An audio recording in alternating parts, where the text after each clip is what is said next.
السلام علیکم ورحمت الله وبرکاتو. هیله لرم چې روغ او جوړ به یاست. ګرانو زده کوونکو، د لیک او لوست اسانه زده کړې په نوم کورس کې مو درته د هی توري کې د همت موضوع راوړې ده. هیله لرم چې یاده موضوع به مو خوښه شي.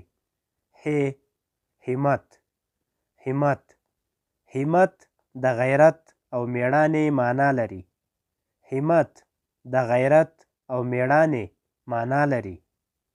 زه په خپل همت سره حلاله روزي ګټم. زه په خپل همت سره حلاله روزي ګټم.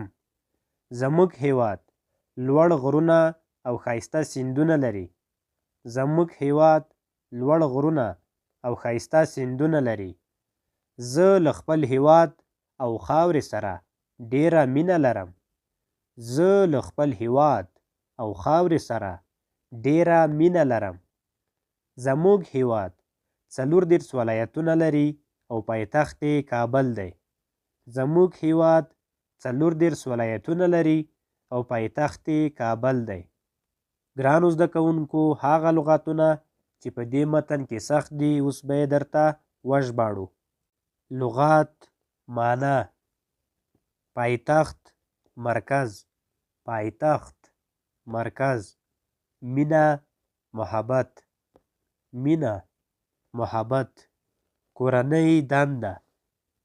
د هی توري لرونکي کلمې بیلې بیلې ولیکئ. د هی توري لرونکي کلمې بیلې بیلې ولیکئ.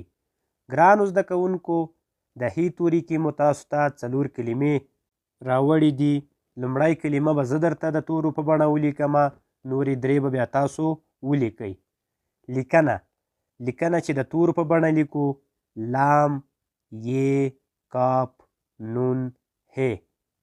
لیکنه چې د تورو په بڼه لیکو: لام، ی، کاف، نون، ه.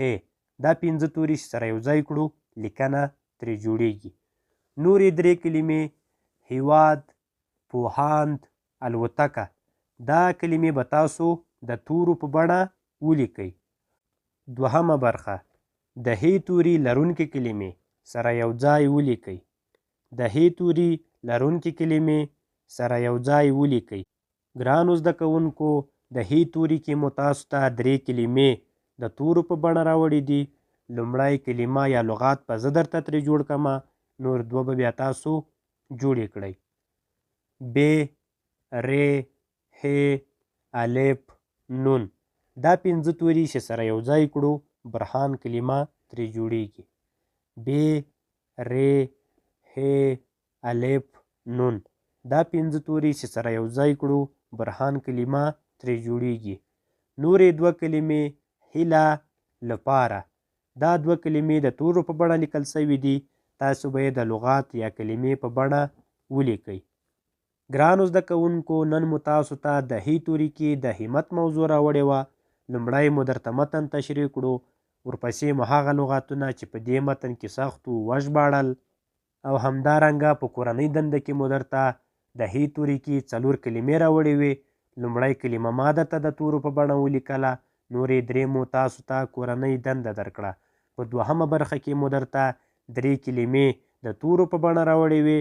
لومړی کلمه ما درته ترې جوړه کړله، نورې 2 مو تاسو ته کورنۍ دنده درکړه. هیله لرم چې یاده موضوع به مو خوښه شوې وي. ګرانو زده کوونکو، د همت موضوع خپل ځان سره 10 ځله تکرار کړئ ترڅو په اسانۍ سره وکولای شئ لیک او لوست زده کړئ.